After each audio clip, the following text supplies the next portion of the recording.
Salute. What's up, everybody? Chilling for tonight. Bringing in Sim. He should be coming in shortly. Gonna talk about some clutch points articles, man. But yeah, basically NBA season's done. Getting to some postseason stuff. I know Stephen Fox and Kim. I'm still working on my Carol Lewis video, man. Been really busy at work, so you guys that gave me a little time. Tennessee Titans up 21-10 right now in Buffalo, but pretty interesting game. But yeah. Oh, Sim is here. All right, let's get to it. Hey, Tim, how you doing, man? What's going on with you, my man? How you feeling? Chilling, man.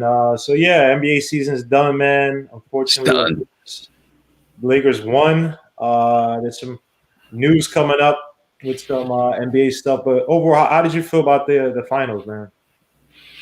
How did I feel about the finals? I mean, I expected the Lakers to win. It wasn't as exciting as I thought, though. Yeah, I think it was going to be much more exciting. Yeah, I think that, as much as I wanted the Heat to win, I mean, you just look at the Lakers, and they just had different gears to turn on, man. I mean, like you said, they expected to win. I wish there was more of an even matchup, but I guess not. But I got to give credit to KCP, guys like Rondo, who stepped up big. They were making some big shots, played really great defense. Obviously, AD, LeBron. I will say for next year, I would love to see that Heat team stay together and gel. I don't want to see them bring the Giannis in.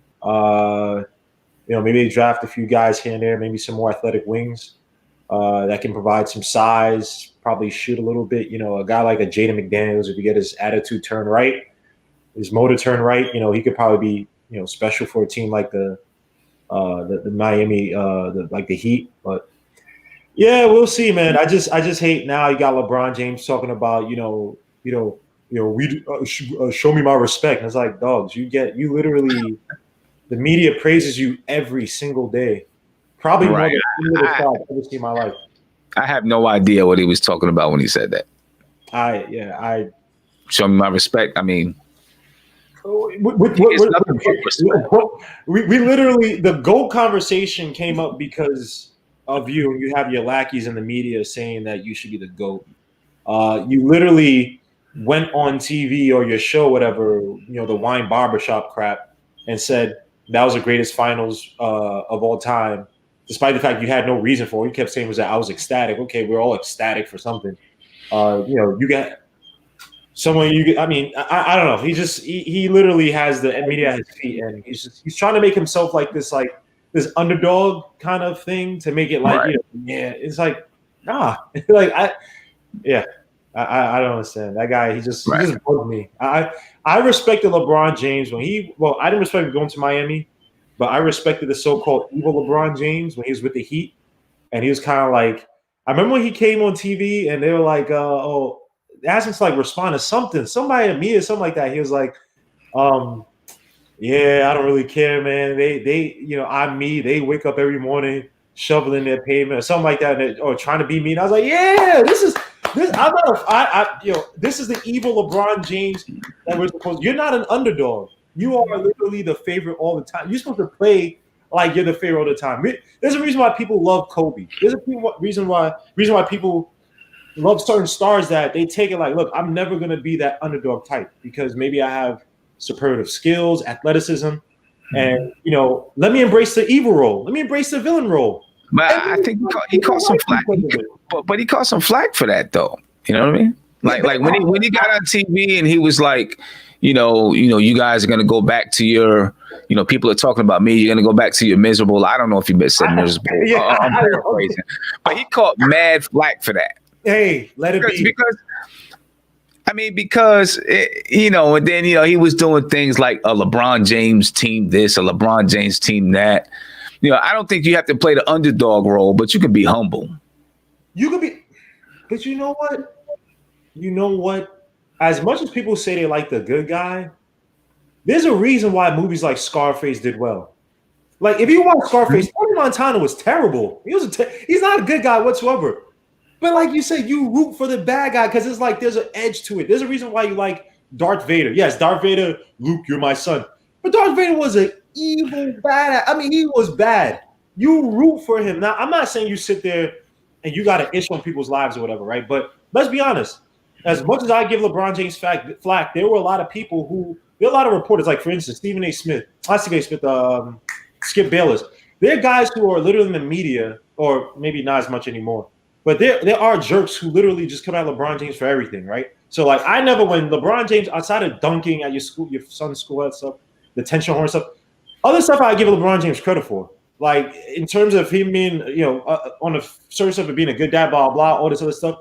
You know, what I mean, he doesn't have like 30 kids here and there. He's not, you know what I mean, taking care of his business. Hey, why would I ish on that? And there are people who literally were trying to poke at every little thing he did. And it's like, all right, look, just keep it to basketball. And any crazy things he says, but just keep it to basketball. What other stuff? If he's not doing something crazy.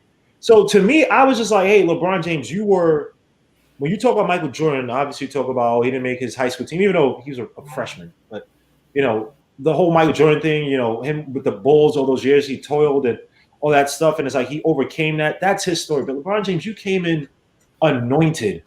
You know what I mean?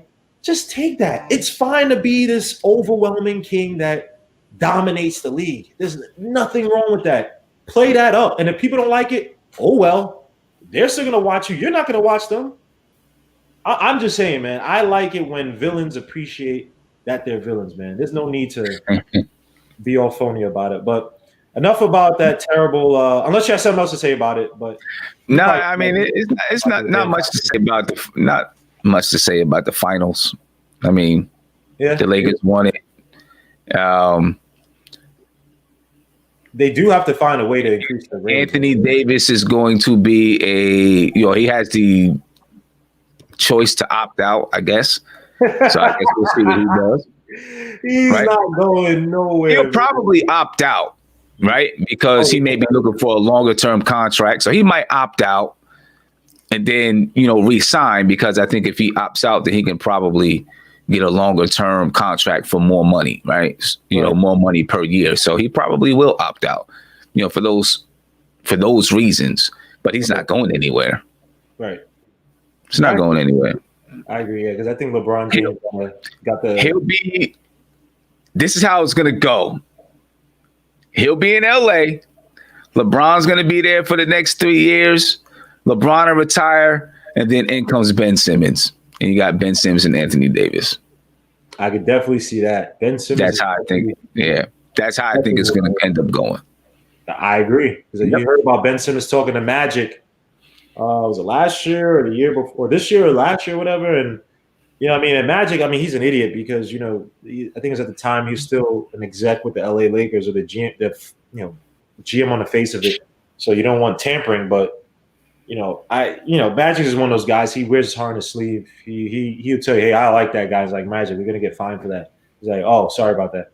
Well, I like him anyway. It's like, all right, Magic, you got to think a little bit higher when you're, an NBA exec. But yeah, I think everything's in line for him to come to the Lakers, man. But we'll see. AD is also a guy who gets injury prone. He's not getting any younger, so we'll definitely see when everything comes back. NBA comes back full spin, whatever, full strength. We'll see, man. But unfortunately, you have to go back to your favorite team they hate in Brooklyn. And your boy Dirk Notwitzki, guess comes out that he didn't want to take that job with the Brooklyn Nets or work with his boy Steve Nash. For all the people who think that Steve Nash, Dirk Notwitzki combo was so special because Mark Cuban tells you again, it was cool, but it wasn't that special where it was like, oh my gosh, this is the greatest duo since Michael and Pitt. It's like, nah, they were good. They scored a lot, couldn't play defense, didn't get deep in the playoffs. But according to your boy Dirk Notwitzki in an interview with Brad Townsend of the Dallas Morning News, he said, first of all, I don't know if I could do it anywhere but here in Dallas. Notwitzki said. Second, I just think the time is not right. I love being with family. I'm so over basketball at this point. This wasn't even a thought for me. Now, you've heard guys talk about, oh, man, I really don't want to be in coach right now. I'm all about family right now. And then literally the next year they go back for the job that they actually wanted. But how do you view this, his comments on that Brooklyn Nets job? Because again, it's a coaching position where I think that they probably would have had I'm going to say a lot of leeway, but I think it would have been the quickest way for him to get a legit way into. No, I say legit, So, but better so, way so, to coach so outside of the Dallas Mavericks. what did they want him to be in this? One of the assistants or something? I'm not sure. I think it'd be one of the assistants with alongside Steve Nash. Oh take the team's coaching staff. Yeah, I think it's just to be a part of the coaching staff. Because I never ever heard anything about Dirk Notwitzki wanting to coach, or anything like that. So I don't even know where it would be coming from unless Steve Nash asked him, said, "Hey, you want to coach? Do you want to be part of what we're doing there?" I don't remember ever hearing anything about Dirk wanting to coach. I mean, since he's been retired, the most that I hear about him is, I see him post some stuff on Twitter. Right. That's the most that I see. When he's watching some games or something like that, he'll post a few things on Twitter, and it's nothing analytical or insightful. It's just like from a fan's point of view. You know what I'm saying? So I don't know. I mean, why would if it was Steve Nash? I mean, why would he just jump and say, "Hey, Dirk"? Like, I mean, I guess because he played with him. Maybe he thought that he had a high IQ because he played with him. I mean, I don't know why he would just jump and pull Dirk out the out the hat. You know what I mean? I think it's two things. I think it's it's a situation where I think even Steve Nash might be regretting this. Like, oh crap, what the hell I get into? And then, probably is. Like you said with Dirk, I mean he's never shown like those coaching chops. But a lot of guys they sometimes they obviously they don't want to put the work in to go to college or even high school or work their way up. But they might have an inkling like, let me try this coaching thing if I got like a quick way to it. Because I mean, coaching again, it's not the easiest job to get unless you are a no name or former coach, right? So, I think he's just like, I don't want to go through the hassle of playing these guys and playing. And I've hearing about Dirk in the past, I've never heard of him being an egotistical guy. I think there were several years where he took less money so the team could get other free agents. Right.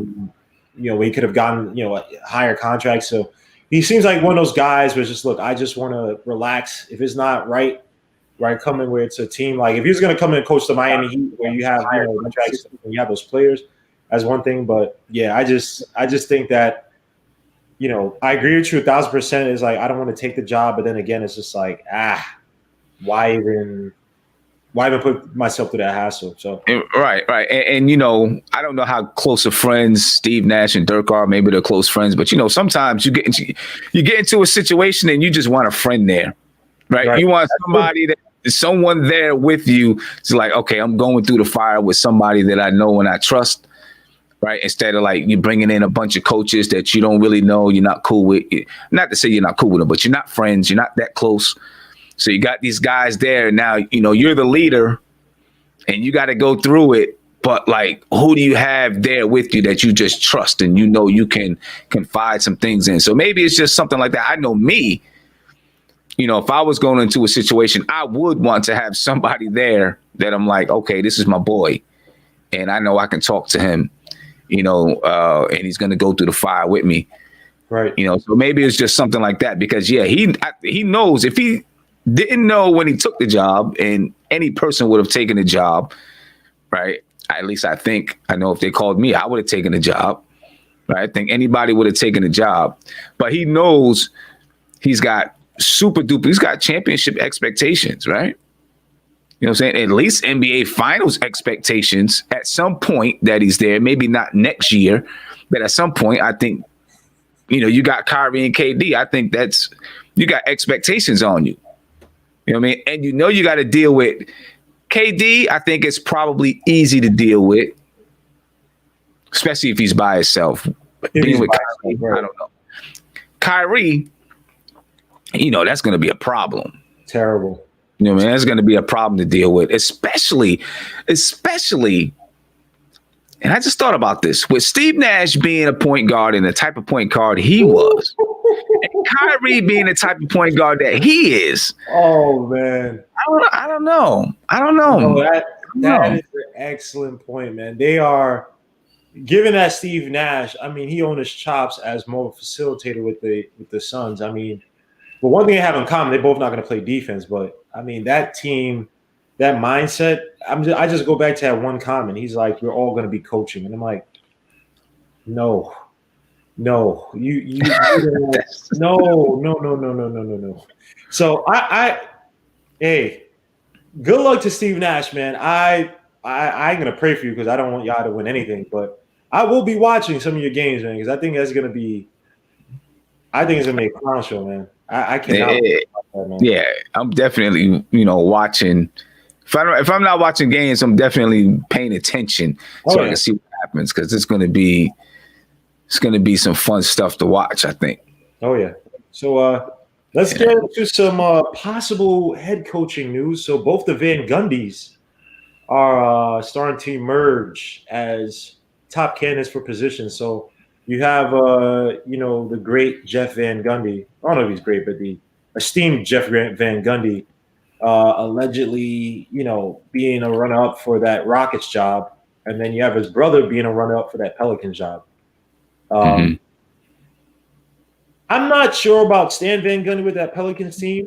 I actually thought, Monty Williams with the Suns. Obviously his wife passed and that stuff. He was with the Pelicans and had a nice little run when he was there. But I think that team needs a young coach who's on a come up with regards to a certain style of play. Like I think that high tempo offense would have been great for the Pelicans, the one that Monty Williams is running with the Suns. And obviously, I mean, you have Devin Booker, but you've seen that is making that team a lot better. Now Devin Booker looks like a elite scorer because of that, right? His efficiencies have went up, even though his points have essentially stayed the same. I'm not sure about a Stan Van Gundy, who I don't want to say rubs people the wrong way, but I think that his hard-nosed approach, right, can sometimes get key star players a little off. Now, obviously, Dwight Howard's Dwight Howard. He is what he is. But, he struggled. I believe it was with the Pistons. And you've never seen like this sustain. He kind of like wears out his welcome, even if he could give you 1 or 2 seasons of over 500 plays. So, I don't know about him. Jeff Van Gundy again. Look, the only guy that I've seen that come back from the booth and be successful is John Gruden. So I just don't. I'm not saying he can't do it, but he's been so far removed from the game. Is a difference between talking about the game, analyzing it, and saying what players should do versus being in the trenches again. Yeah, I mean he's been out for you could say a whole era of basketball. He's kind of been out of the game a little bit, or at least half of an era, right? So for the Rockets too, I'm not sure Styles going to mesh with guys who, are highly undisciplined. At least their key guys, Westbrook and Harden are high undisciplined. They're going to stay in their ways to do what they think is best. They're not going to concede and give it the ball for a system. They want the system to kind of revolve around them. So how do you feel? Let me not pontificate. How do you feel about those two runner-ups for those jobs? Yeah, I mean, I don't know. Jeff Van Gundy, I know he's coached with Team USA, so maybe he's kind of up on what's happening. I don't know how long ago it was the last time that he coached with Team USA. How would he deal with Harden and Russell Westbrook? I don't know. Jeff Van Gundy, when he coached, every time he coached a team, he had a big man, like he had Yao Ming. Yep. You know what I mean? Does he know how to? I mean, I'm assuming that he would know how to coach without having a big man, but we don't know. I don't know. You know what I'm saying? I don't know, and I don't know if Jeff Van Gundy is going to come back to coaching. I know I seen the article, that he could be a candidate or whatever. I really don't know if he's going to come back to coaching. I've never really been that impressed with Stan Van Gundy, so yeah, me neither. I never been that. Well, how about they just one of those guys be the head coach of a team, another one be the assistant coach, and just let us watch the reality TV series as they coach whatever team they're going to coach together. I actually wouldn't mind seeing them together, man. And it might benefit them. They could basically kind of you know, ping ideas off each other, probably keep each other in check because they are two mouthy guys, right? Right. They do like to be right. And I'm not, hey, Jeff Van Gundy, I think both of them have good basketball knowledge. It's never an issue in regards to them being bad coaches with regards to X's and O's. It's just the, Sam Van Gundy, you could say the communication of it. And Jeff Van Gundy's just been out the game so long now. Someone says Steve Kerr, but Steve Kerr went to a team that was already there. You know what I mean? Yeah.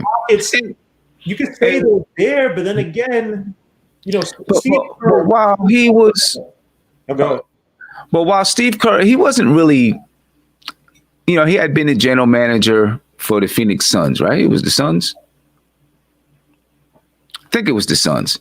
And, so he had been the general manager for the Phoenix Suns. Then he was broadcasting or whatever.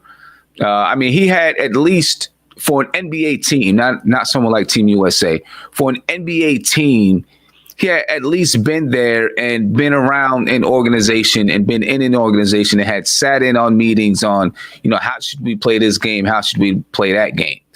You know what I'm saying? And he came from, when you look at, with the Bulls, they didn't have dominant centers like that. Say they were guard-oriented teams anyway. So, I think it, and yes, he went to a ready-made team. Did he take him to another level? Yeah, he did, but he was with a ready-made team. I guess Jeff Van Gundy would be going to a ready-made team.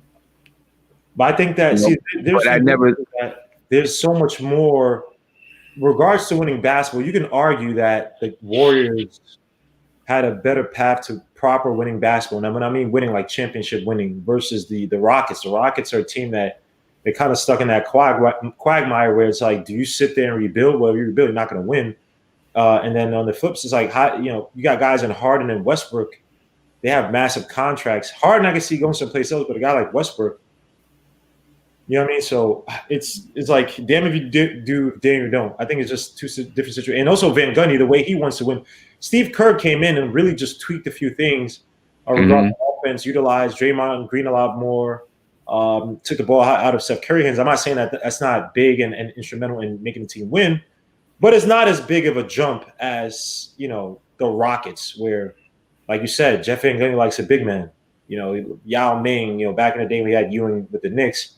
He likes to, utilize a big man. And that team has basically been trying to play small ball, even in the last few years when they had Capella, they try to run a little more small ball.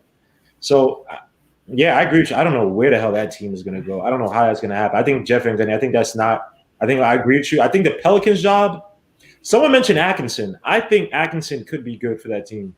A team that they can run a lot more pick and roll. That will help a guy like Alonzo Ball, who obviously is more of a full court kind of press the tempo guy. He's not. I'm not saying he can't play half court. I have to look at his numbers this last year, but I believe he improved things like his 3-point percentage. I have to see his assist and free throw or foul drawing percentage, stuff like that. But for a guy who's not a quintessential kind of, not quintessential, but prototypical type of point guard, a guy who's going to half court it. Installing a system where you have a lot more pick and roll. You have him and Zion, have Ingram on the perimeter, attacking from the wings. That'll give proper roles to everybody on that team. Have Josh Hart as your defensive guard. I think Atkinson could work out probably better than, and I think he relate more. You brought it up when you're talking about how Atkinson had plans for individual players. Right. And I think that's the type of focus you need for such young but talented guys. Again, Ingram, this is his first year really breaking out, outside of the whole LeBron thing, LeBron time or, the time at the Lakers. Zion Williamson is another guy who's going to need – I'm scared that you put Zion Williamson and say, hey, just go out there and do your thing. He's going to get hurt. So you need to make sure that, first of all, this guy's weight is down. Make sure he's committed to getting his weight down to make sure he can play for as many years as possible. I think Atkinson might be that type of guy with a voice that is not grating, but it's serious. Like, hey, I want you – you know what I mean? Look at how that team with the Nets played. You know what I mean? That Nets team, again, I'm not trying to overrate it, but you've never heard any words of dissension. You never heard any words of, this guy, I hate this coach or anything. And he had nobodies on that team. Dinwiddie, right. Nobodies. And you could even argue D'Angelo Russell was, not say he's a nobody, but he was a forgotten man. So I think a low press situation for Atkinson, we could learn more sets outside just to pick and roll. I think that'd be perfect for him. So yeah, I think that would be too. It's funny. I don't hear his name much. I don't hear his name mentioned much. When you get these openings, but I think that would be a really good situation for him. Really good situation for him. Yeah. Yeah. But with the Rockets, I don't know what they're gonna do. I don't see that team going anywhere or really being successful.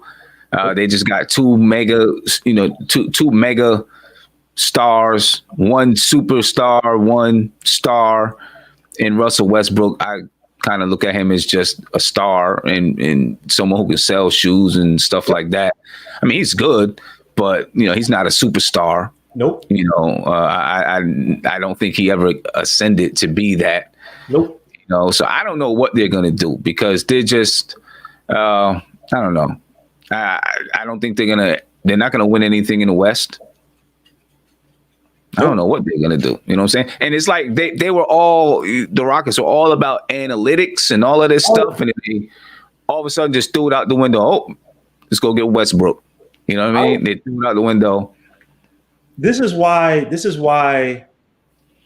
I appreciate a lot of the people that you see on Twitter, the content creators, regards to the Knicks, the guys who are putting stuff out there, because Daryl Morey had the gumption to sit there in his high horse. And I think he went to MIT or whatever. So salute to MIT. I had a friend went to MIT. Smart people. But when you try to sit there and you try to turn basketball into numbers, like, oh, that's all it is. You just put this guy with this guy and that guy with this guy. You know what I mean? And you think that you're above the people who watch the game, who have a feel for the game, who call out the game. And you think that it's all numbers. These stat geeks who, a lot of these guys can't play basketball to save their lives, but they know how to preach everything about, percentage this and percentage that.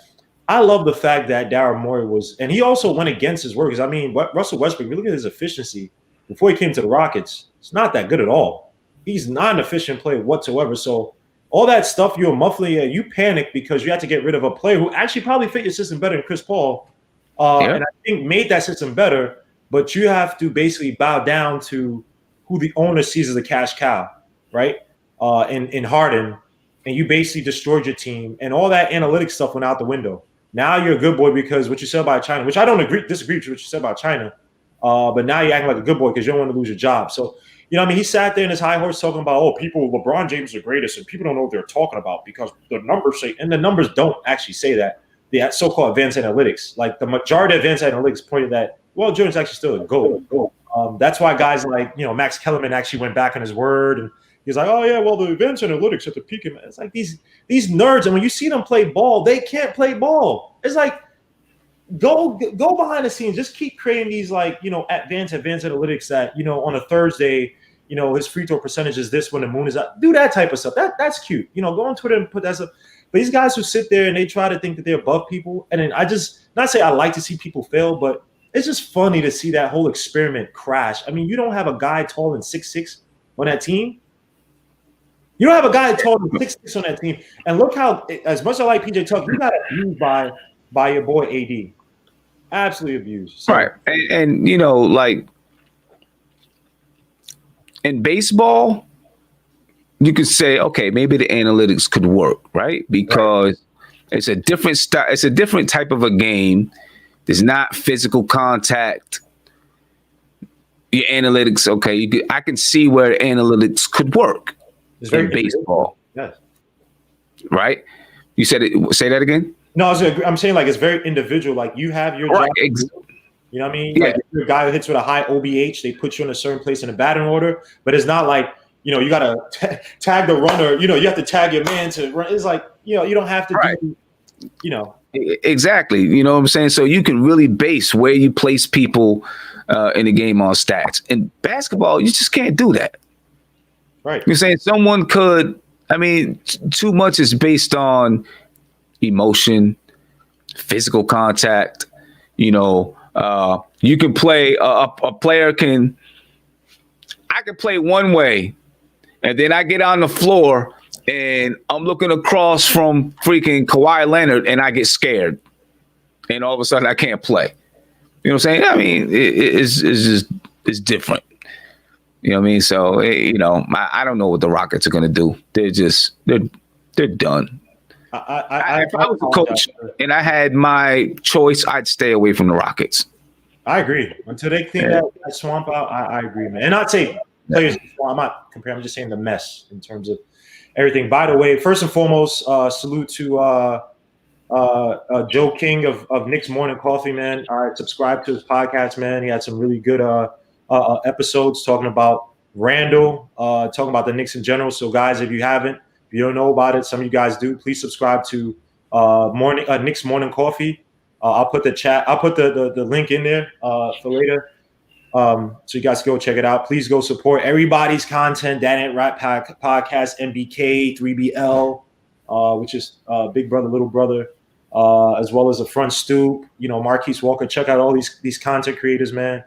Supporters, just hit the likes, man. I'm not even asking for money, anything like that. You know what I'm saying? But Sim might send people to break your legs, but all I'm just asking is just hit the likes, man. I'm not trying to be no gang anybody, man. Just hit the likes, supporters. But last but not least, I know you got to be out of here. Your boy, two boys of yours. I don't know why I keep saying this, but it's like two. I say this to everybody. It's like, oh, your boy. But it's not really. But two potential trades. So you got obviously the Mavericks looking at Giannis. I wish Mark was in here. And then you also got discussions about should the Clippers trade Paul George for Bradley Beal. First and foremost, screw the New York Jets. They just released Le'Veon Bell. Le'Veon Bell, whatever team you go to that actually has a competent coach and a decent O-line, I know you're probably not watching this, but if you do or come across this, let me just tell you this: all the Jets fans, we love you. I loved your game. I thought you were good as a receiver. Adam Gase is a clown. Joe Douglas might be a clown. The owners are clowns. Salute to you, Le'Veon Bell, and wherever you go, man. I'm gonna watch and support you. You're one of my favorite running backs to watch when you're on the Steelers. One of the most patient, smartest running backs in the game. You're one of the best, toughest receivers I've seen. Playing out the slot, playing out wide against linebackers, even against some cornerbacks. I've seen you make tough passes. You got released. That's a blessing. Thank God that you got released. You're freed. Why couldn't they do it like a week and a half ago? Why couldn't they have done it a week and a half ago? So the Giants could have put them. Sim. Giants you're a Knicks fan, man. Like some people, I don't know what it is. I don't know what it is about New York and sports, where only the Yankees have like competent ownership. It's something in the water. New York sports have some of the worst organizations. I mean, literally, I don't know what it is, man. The Knicks, the Mets, and the Jets. Thank God we got Steve Owens. Salute to that rich mother effer. But literally three different owners, and they're bad in how can you be an owner and literally all your job is to do is give people money and hire the right people, and you just sit back and be like, all right, I'm cool. That's all. If you gave me billions of dollars and said, yo, Guillermo, you don't have to do anything else in your life, but just make sure you run a competent organization, and I'll just give you millions of dollars. I'll give you all the little skinny models, IG models you want, front court, whatever. You be good for life. You'd say, what? Work? Easy. So, salute to you, Le'Veon Bell. Oh, wow, we're done. So, I'm sorry, my bad. Let's get back to the I don't know, man. I don't know. I mean, hey, maybe the Giants might. Hey, you never know with the Giants. They might look to them anyway. That's what I'm saying. Why couldn't they have done it a week and a half ago where the Giants could have looked to him? But maybe they say, hey, let's look to him anyway. You never know. They could even get a trade for him. Maybe the Giants look to him anyway. Sorry, get to your point because I'm starting to go crazy. I'm starting to like turn into. So we talking about the Clippers potentially trading for Bradley Beal. How do you see him working out with the Clippers? Actually, I think that would be good with the Clippers. I really do. I think that Bradley Beal and Kawhi Leonard together would be good. I think so too. I think that would be really good. I think. Look, poor George. You give him all these stupid nicknames, all that crap. I don't agree with that. I don't think he's clutch. I don't think he's a playoff P, whatever you want to call him, because he's been on how many teams? And if you look at it, he's been the bride on many weddings, and he's never actually got married. Never won a championship. Never got them deep. The Indiana Pacers, he thought he was a man. He got pissed when what's his name didn't pass him that playoff game, and he left or whatever. He was already leaving. Goes to OKC, didn't do anything with that team. goes to the Clippers and didn't do anything this year. So I think Bradley Beal would, he's the type of guy. Bradley Beal, I just feel like he has that gear in him. Now, obviously, he's been playing with the Wizards who kind of suck, but I think that he would relish that opportunity to be, that 1B, possibly 1A player. Not to say that he would sit there and try to take over Kawhi Leonard, but I think that he'd give you the chops to at least be more focused, to be a guy who can take the long run and score. Now, obviously, his efficiency isn't that great. But in terms of taking the scoring chops, I mean, for a guy like Paul George to score 10 points in a game 7, 10 points. Now, I don't understand. People have bad games, but Paul George has been more missed than hit. So, yeah. I mean, I think that would be. I think that would work. That would work because Bradley Beal can, he can play a multitude of ways. He can come off screens. He can, he can go one-on-one. He can do a lot of things. And he doesn't have to be like Paul George and Kawhi, they kind of have to be, you or me. You know what I'm saying? They don't really play off each other much. Mm-hmm. I think that Bradley Beal and Kawhi Leonard could play off each other a little bit more. I think that'd be a good trade. I don't know. I guess their money probably about matches up. And I just want to send a shout out to SNTI. He said, "Sin, can I borrow the Maybach tomorrow? I'll let you rent it. You can rent it. You can rent it this weekend. I'll let you rent it. Just hit me up. I'll let you rent it." But I agree with you 1,000%, man. And yeah, I think the money matched up. And look, the Clippers got to do something because remember, Kawhi Leonard could opt out after the season. You know how Kawhi is. Kawhi, he's learned the game. He is all about what he wants to do, which I can't blame him for. So they already fired the coach.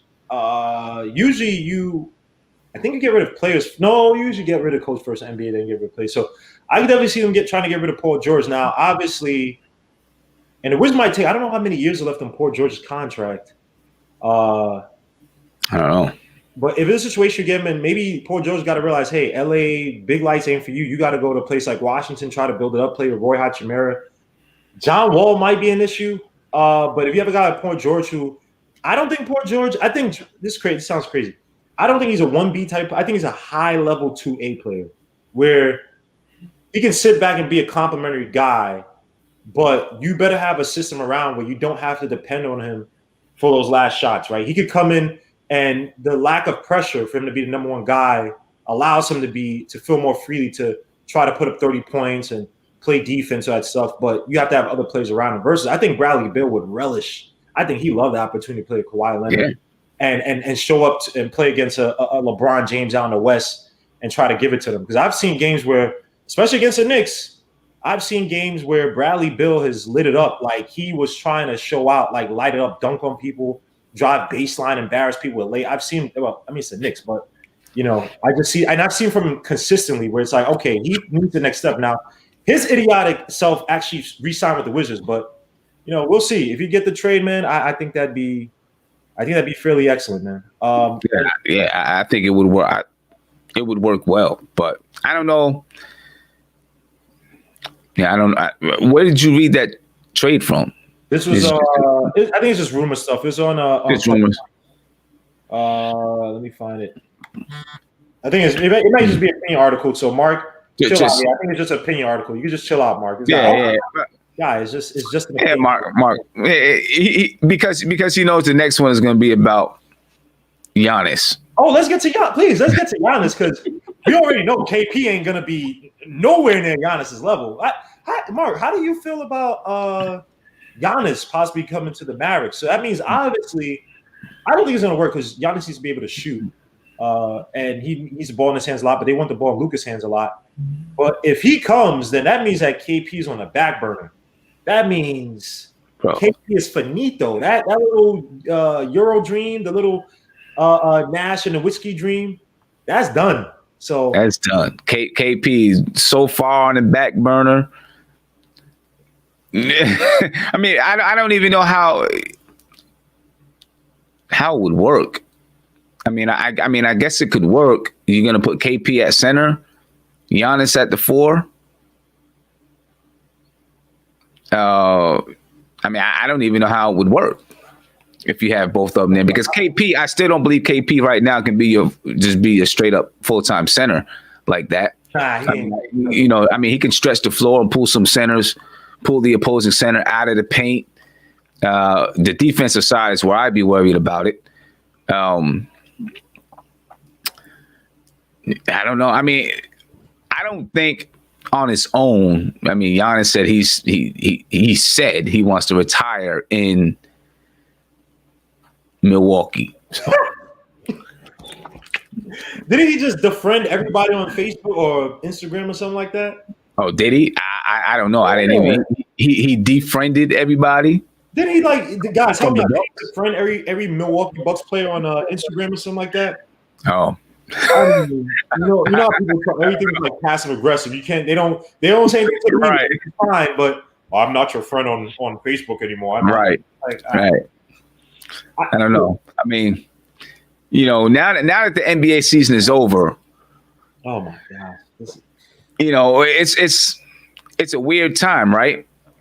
It's a weird time. You got the draft coming up next month, about 30 days from now. You got the draft coming up. And then I'm assuming free agency is going to be right after the draft, but who knows? All right. And then they're talking about the season the earliest that it would start is somewhere around Christmas.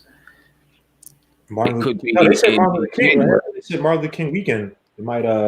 Right. So Adam Silver, he did an interview somewhere. He said the earliest that it could start is after Christmas. He said, but most likely you're looking at sometime into January. Right, around Martin Luther King Day. So, I mean, even then, it's still a short turnaround, right? I mean, usually it ends in June and they pick back up in September, the end of September. So that's what, July, August, September. That's 3 months. So I guess, it's about the same October, November, December. So I guess, if they pick back up in December to start training camp, and then start playing sometime in January. Yeah, somebody said start December. I don't know. We have to see, man. And then also got issues with the G League possibly being canceled. There's news about that. So things are in disarray. And the NBA, they have to find a way to spruce up ratings, because ratings is the lowest rated finals they've had in years. So they're gonna have to find ways to spruce it up. Now, we talked about this before. Me and Andy N. Go check out Andy N on Sportscaster. We talked about ways to spruce it up. Obviously, flipping the drafting mechanisms, where basically you get rewarded with, if you come near ninth and down. Like there's like a cascading system where ninth and 10th or whatever. Basically, you get better odds, which incentivizes teams, even if you're not going to the playoffs, to do better. So you have more compelling basketball. And I think Sim, we've also talked about this as well. But this would be that'll be a chat for another day. I know Sim got to get out of here, so I apologize. I wonder how much of the ratings, and I'm gonna get out here in a second, but I wonder how much of it was due to just the time of the year that they were playing in the bubble, right? Because you have baseball, you got the World Series, you got football starting up, and then you got, all these freaking, new shows that come on TV and all this kind of stuff. I think all of that probably has, plays a part. Right. You know what I mean? ratings have been suffering for the past few years. So it's true. Again, I think that when you take out some of the aggression in the game, a lot of whistles, a lot of artificial stars that are there for, they build the points for regular season, and you see them in the postseason, they look, fairly limp. When you take out the spirit of the game of basketball to try to expand to a lot of people, you're going to lose core audience members, and then you're going to lose the people who no longer, what the core audience members made hot, now it's not as hot. And then those kind of, I won't say fair weather, but you call them fair weather pop, kind of like, wishy-washy fans who just there on Instagram and just, want to put memes and comment on, oh yeah, LeBron James, casual fans, let me say, when things aren't hot within the core, it's just like, all right, they move away. So, and right. They're try to find a way to bring back that spirit, man. And again, I'm not saying you have to go back to the 90s and 80s where people were, jackknife power bombing a dude and then he only got like a regular foul. But, hey, let these guys play, man. If there's a guy who can upset a LeBron James, or a team that could do that, stop calling these wishy-washy fouls. Let these teams play. I mean, look at a team like the Nuggets. I for sure believe that the Nuggets got deep into if they got to the finals, ratings may have been better. Now, obviously, you say the Nuggets, but you had a guy in Jamal Murray and Jokic, two young guys versus a team like the Miami Heat. It would have been a lot more even. Would have had a lot closer games. Would have had a lot more back and forth. And obviously, you see, a guy in Jamal Murray who might be that next kind of scoring maestro. Him and Jokic make a good combination. So, it is what it is. But Adamson's gonna have a lot on his plate, man. Oh yeah, Young Vegeta. That's what I call him. Yeah, that's my guy, Young Vegeta, man. He's a son of mine, man. Jamal Murray's part of the Suns. Tyler Hero got to work his way up. But Tyler Hero next year, if by like All-Star break, Tyler Hero's up there. Tyler Hero be balling, man. He does. He be balling, but he's young. He's like Trunks. He's young. Yeah. Got to get up there, man. Oh my gosh, I got to get off. We were talking about this Jets. I'm about to cry, guys, about this Jets. Yeah. I know you got to get out of here. So again, to NBA, man. Subscribe. Front Stoop, 3BL, Lawrence Tears, That Ain't Rap Pack Podcast, Marquise Walker, Nick's Morning Coffee. Go subscribe to these channels, guys. It literally takes 2 seconds. We're not asking for money. Just go literally press subscribe and then press like on a video, whatever, so you can help the algorithms and we can grow our channels and have more and more of this. So you guys can come in the chat, talk-ish. Because right now is a dead NBA season, right? So, Yeah, I mean, I don't know, I'm pretty sure once we get to the draft, I guess, I don't know when it's supposed to start, but they're supposed to start being able to, have workouts with players. So, there'll be some rumors out about that, and then we'll see what happens with the draft. I don't know. Yeah. It's a weird time for the NBA. Very weird time. And guys, I'm working on a Care Lewis video, so please stay tuned for that. Simos had an episode today, so if you guys haven't checked it out, I believe you're talking about. Oh my gosh, why am I? We'll talk about the Knicks moving down in the draft. Moving down the draft, yeah. And I was talking about Russell and guys are talking about Naismith and all that stuff. So if you haven't seen the episode, please go check it out. But to everybody, God bless you, salute, and I hope to see you guys. I'll probably we're gonna have the Thursday show, but I'll probably think of some other Knicks stuff to talk about and sports stuff to talk about. I'll probably gotta talk about this Le'Veon Bell stuff tomorrow with the mask, be angry, probably be drunk. So please, guys, come on and check us out, man. Salute to everybody and God bless, man. Be peaceful. Peace.